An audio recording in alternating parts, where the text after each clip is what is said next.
بسم اللہ الرحمن الرحیم۔ السلام علیکم۔ اسلامک 7 سوال میں آپ سبھی کا تہہ دل سے استقبال ہے۔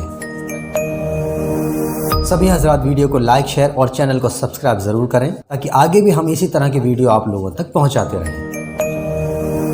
سوال نمبر 1، کیا مسلمانوں کو علم دین سیکھنا ضروری ہے؟ جواب، جی ہاں، تمام مسلمان مرد اور عورتوں پر علم دین سیکھنا فرض ہے، یعنی جہاں بھی کوئی دین کی بات سنیں اسے سمجھنے اور اس پر عمل کرنے کی کوشش کریں، اور جتنا ہو سکے اپنے دوست، رشتہ دار اور باقی مسلمانوں کو بھی شیئر کریں۔ سوال نمبر 2، اللہ کی تلوار کس صحابی کو کہا جاتا تھا؟ جواب، حضرت خالد بن ولید۔ یہ حضور کے ایسے صحابی تھے جنہیں اللہ کی تلوار کہا گیا ہے۔ یہ جس جنگ میں بھی حصہ لیتے تھے وہی جنگ جیت لیتے تھے۔ اپنی پہلی جنگ میں ہی ان کے ہاتھ میں اسلام کا جھنڈا دے دیا گیا تھا۔ وہ جنگ روم کے کافروں سے تھی جو مدینہ شریف پر حملہ کرنے کے ارادے سے آ رہے تھے۔ اس جنگ میں صحابیوں کی تعداد 3000 تھی اور روم کا لشکر 1 لاکھ سے 3 لاکھ کے بیچ تھا۔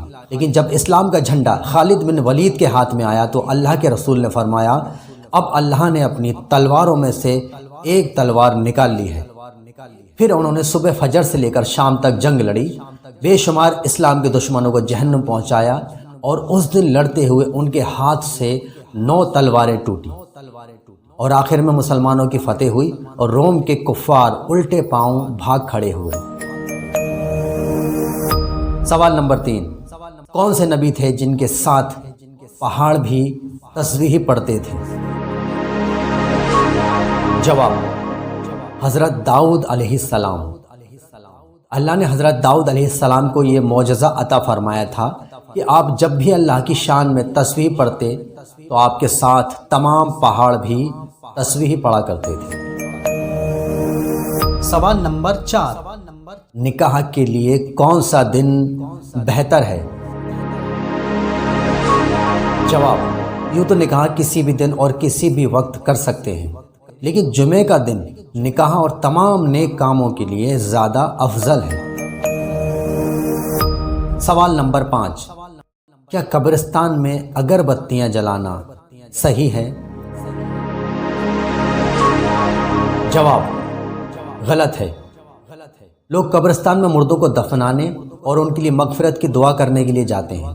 اگربتیاں جلانے سے کسی بھی قبر والے کو کوئی فائدہ نہیں ہوتا، کیونکہ مردوں کو ان اگربتیوں کی خوشبو نہیں پہنچتی۔ اس لیے جب بھی قبرستان میں جائیں مردوں کو سلام کریں۔ مردوں کو جو سلام کیا جاتا ہے اس کے الفاظ ہیں، السلام علیکم یا اہل القبور، اور ان کے لیے فاتحہ پڑھ کر مغفرت کی دعا مانگے۔ یہی سب سے بہتر طریقہ ہے۔ سوال نمبر 6، کعبہ سے پہلے مسلمانوں کا قبلہ کون سا تھا؟ جواب، مسجد اقصی۔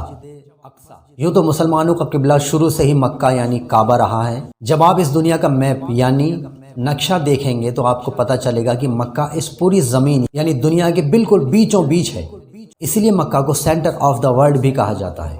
اللہ کے حکم سے حضرت آدم نے کعبہ کی تعمیر کی تھی اور وہاں اللہ کی عبادت بھی کی تھی، لیکن موسیٰ علیہ السلام کے دور میں کچھ وقت کے لیے اللہ نے مسجد اقصی کو قبلہ بنا دیا تھا، جو شروعات میں حضور کی امت یعنی ہم لوگوں کا بھی قبلہ تھا، لیکن اپنے محبوب صلی اللہ علیہ وسلم کی خواہش کو دھیان میں رکھتے ہوئے اللہ نے حضور کو پھر سے اسی قبلہ یعنی کعبہ شریف کی طرف منہ کر کے نماز پڑھنے کی اجازت دے دی۔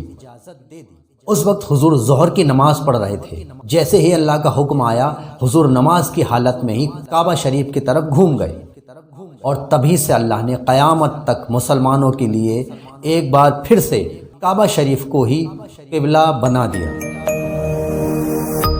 سوال نمبر 7، کون سی سواری اپنے سوار کو گرنے نہیں دیتی؟ جواب، صبر۔